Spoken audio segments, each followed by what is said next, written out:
Okay, hey Amberley. Good morning. Good morning.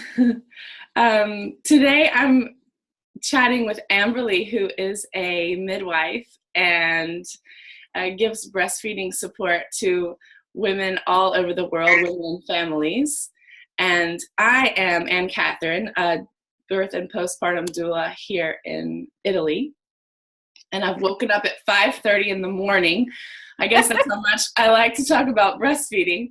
And because Amberley is in Australia, Yes. so it's afternoon for you. It is. Yes. We're not exactly around the corner from each other. All the way on the other side of the world. Yeah. But breastfeeding is connecting us, as it does Exactly.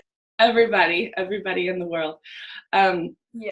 So as a birth and postpartum doula, I meet women on the beginning of their journey, usually when they're pregnant. And one question I get sometimes is women say, so I have friends who have breastfed and I have friends who weren't able to breastfeed, or maybe their mother wasn't able to breastfeed. And they just want to make sure that they can, or they want to know why those people weren't able to, and they want to make sure that they're on the side of the people who can. Yeah. And a lot of times people think that it's maybe just a question of luck. Well, let's just see. I'll just see if I'm one of those people who can. And I usually think to myself, okay, I know the long version to answer this question, cultural aspects and how you've been raised and what you've been exposed to and how correct information. But I wanted to hear your take, and maybe if you know the short-ish version, so that if I'm just meeting someone for the first time, what I could say. Yeah, absolutely. Yeah, and it's a great point. I think we get very fixated on sharing sometimes the negative stories in society, and it's not always empowering everyone when we pass their story on. But the thing is that everyone's breastfeeding experience is different because it depends on your anatomy, your birth experience. There's a lot that happens with mum, but also the birth process itself. And then there's things with their baby. So even if mothers have had a successful first breastfeeding experience, for example, they still kind of have to relearn things with their second or third or every subsequent baby. So I think what's really important is just about educating yourself before you actually start breastfeeding so that you're as well prepared as you can possibly be is sort of the main thing. And that if they're asked, like, if birth, not so much birth, but I think breastfeeding stories we pass them down through that lineage of our mothers. And sometimes we can really hold on to, well, say it happens with birth as well. Everyone in my family had a cesarean, for example, people might say. And so, I'm probably going to have the same. Or, everyone could breastfeed, and so I'm going to be fine, I'm going to breastfeed. So I think it's important to remember that we all have our own story, and that sometimes the positives are good, and hold on to the positives if your mother has been able to successfully breastfeed, but don't necessarily feel like it's all going to be exactly the same experience. You're going to have a completely different experience yourself. Yeah, every mother is different and every baby is different. And then when you put those two together, then they have, like any relationship, it's going to have its kinks to work out.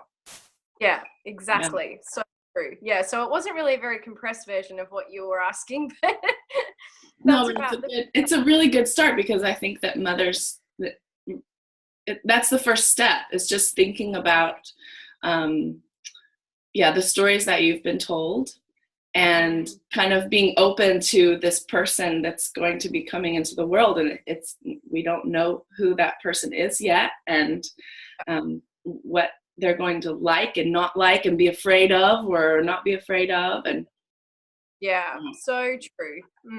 And I think also just having access to correct information, just how does breastfeeding work? I think that's a big one too. Absolutely essential. And unfortunately, I don't know what it's like in Italy, but in Australia, it really depends on where women have their babies as to what type of support they get given.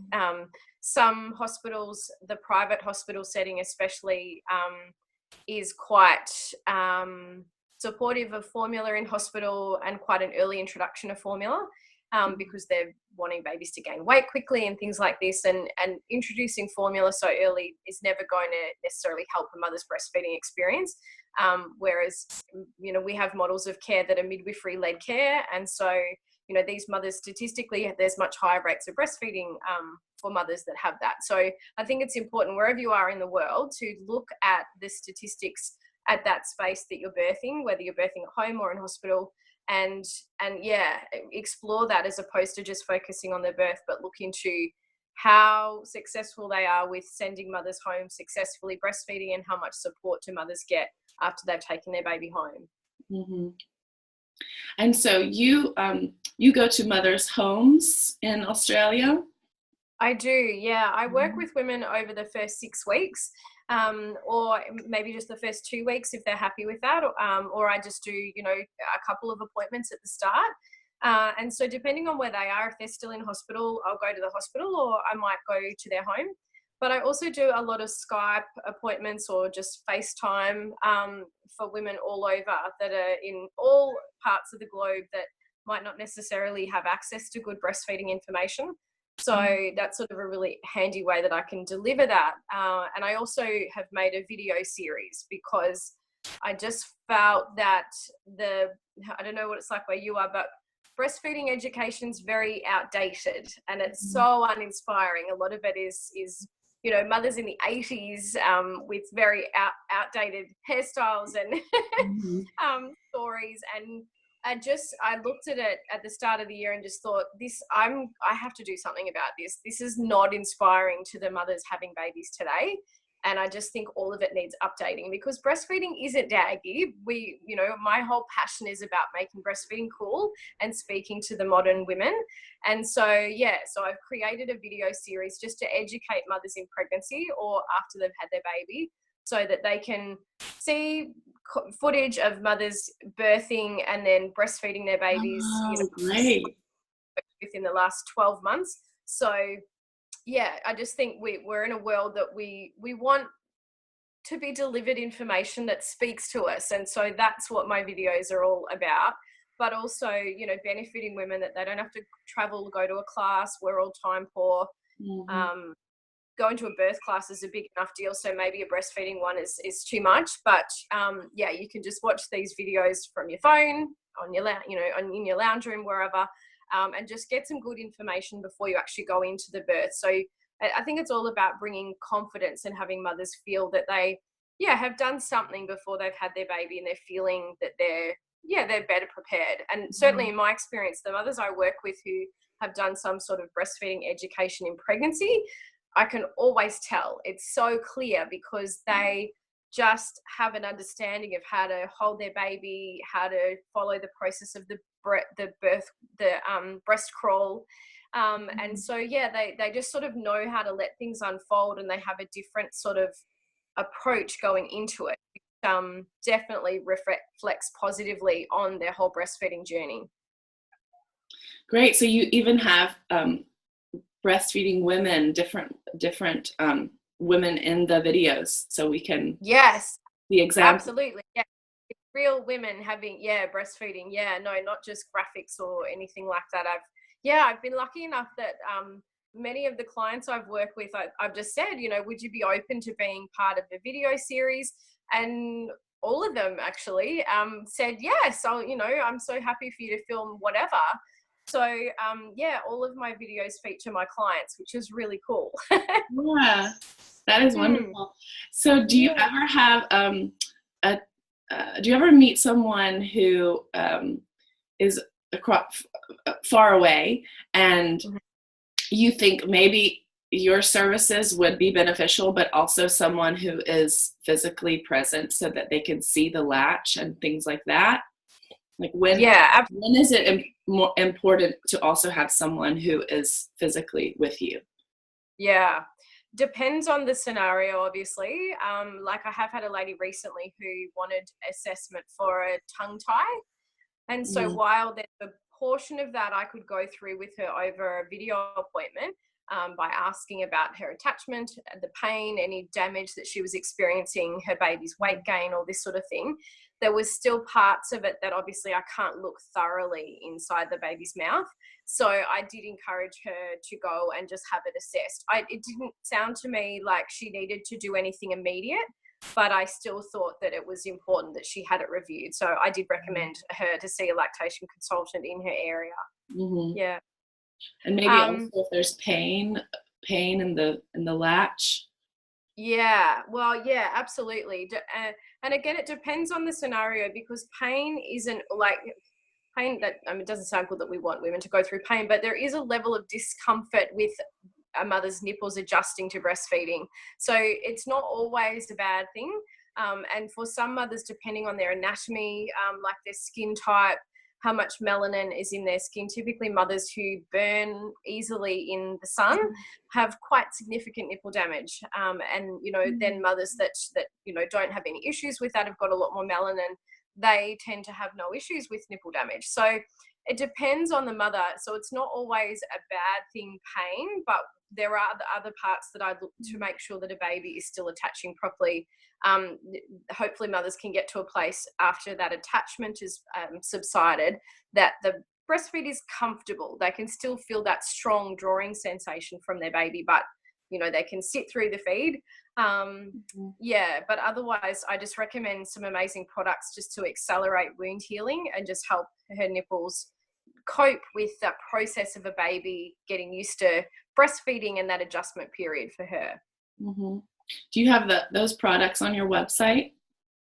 I haven't got them on my website yet. I'm actually having an online shop being built right now, so they'll all be available in the new year. So otherwise I use Instagram a lot, so if mothers want to contact me that way, and then I just post all the products, because I obviously carry the products with me to all my appointments. So yeah, if anyone wants to buy directly, they can just do so at this point through Instagram, and then yeah, the online shop will be coming in the new year. I really like your stories, how you explain different issues and how steps that you're taking to resolve. I think that's really helpful. Yeah, well, I think there's a lot about storytelling. You know, I think naturally we all love to hear someone's story, and I think we can relate to it more when it's a real person. So yeah, that and I do have so many people write to me to say, you know, I learned so much just from your stories alone, let alone, you know, the educational type posts that I try and do, which is really cool, because yeah, if we can learn something even before we get to that experience of breastfeeding ourselves, because we've heard this before, or you know, I think women as a collective, we have such low breastfeeding rates, and it sounds like they're quite similar to where you are as well. Our breastfeeding stats also drop off at around 3 months of age. So I just think there's so much that we as women can be doing to help these statistics by sharing things, sharing information. Actually, just breastfeeding in front of each other is the first place to start, because most of us have not even seen a baby breastfeed before we're actually doing it ourselves. So, you know, with your girlfriends or with your relatives, if you feel comfortable, so good to actually show anyone that you're close to how you get your baby on to feed. There's an amazing amount of learning that we can do. And I really think that, yeah, the way we improve our statistics, I really believe the answer lies with women. It's women supporting each other. Yeah, and social media is turning out to be sort of like our village these days. It is so true. Yeah. I wish it could be more physical. I mean, I love it when I get women together in a group, but when that's not possible, turn to your phone. Yes. So there's another issue that sometimes comes up when after the baby arrives. I think that a lot of people are not really prepared for the amount of time that breastfeeding requires, and just that how much babies tend to want to be with their mothers and want to breastfeed and want to be close. It seems like relentless, Yeah. just always. And so a lot of times mothers are like, I can't keep up with this. This is insane, you know? And then a lot of times the blame sort of goes towards breastfeeding. Okay, well, I'm breastfeeding so much. He's getting used to always breastfeeding. Maybe I should cut back so that he learns to sort of fall asleep on his own, or be without me a tiny little bit, which is such a hard moment, because you're trying to figure out where your limits are and when you need help, and maintain the breastfeeding relationship. So what can you speak to mothers who maybe are going through a time of like, this baby is always stuck to me, am I doing things right? Yeah, for sure. Yeah, that's a really good point. And I think because we're living in a world where we're trying to breed independence, and we really critique a baby on how well they're sleeping at night, and you know, how much a mother is getting that space from her baby. But I think the thing to remember is that if we look at us as a species, as mammals, all of the other mammals in the animal kingdom, I don't know if it's all of them, but a lot of them, when the babies are born, so say like the tigers, for example, or even the gorillas, when they're actually born, they can already walk. So their ability to be mobile and have the chance to go away from mum is much greater than our babies. Our babies can't walk until they're 1. So for the first 12 months, they have to be with us to go anywhere. So I like to sort of reference that, because I think it's a good point to make, to sort of help mothers understand that your baby is genetically, there's like this blueprint for them that they're supposed to be with you. They're, you know, just programmed that way, and they're not being manipulative or anything like that. They need to feel close to you. They need to know where home is. So remembering that, I think, is a good place to start, and just knowing that it's really normal newborn behavior, that babies want to feed frequently, and it does take 6 weeks to establish breastfeeding. And the best things that mothers can do in that 6 weeks is just breastfeed their baby on demand. So whenever they want to feed, they feed them. That means that mothers can establish a really plentiful milk supply, also a really beautiful bond and connection with their baby.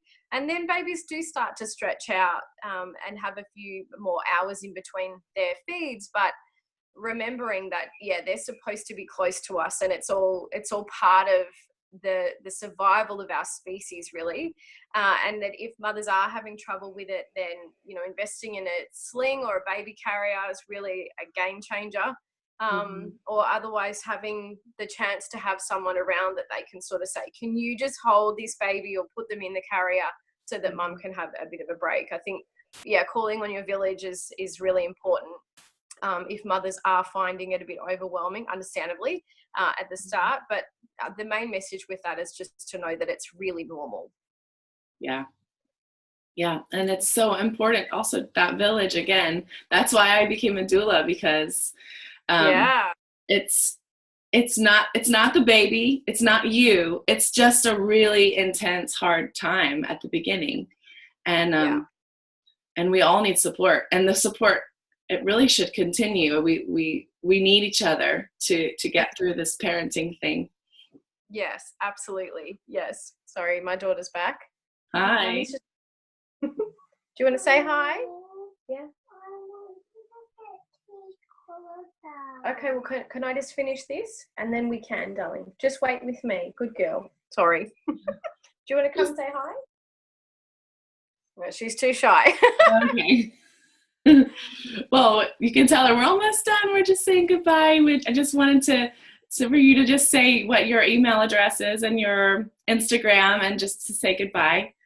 Yeah, of course, no problem. So my email address is Amberley, so Amber, AMBERLEY, at maternal-instincts.com.au. And my business is called Maternal Instincts. So I'm on Instagram as Maternal Instincts by Amberley. Okay. And looking at Maternal Instincts and Amberley, I'm sure you'll pop up. Exactly. Yeah. so true. Yeah. Well, thank you so much. This has been such a pleasure chatting with you. Yes, you too. Well done you for all the work that you're doing. Like the doula world this work is so needed. So yeah, I'm so happy to speak with you. Thank you. Have a great day. Yes, you too. All right, take care. I'll just Bye.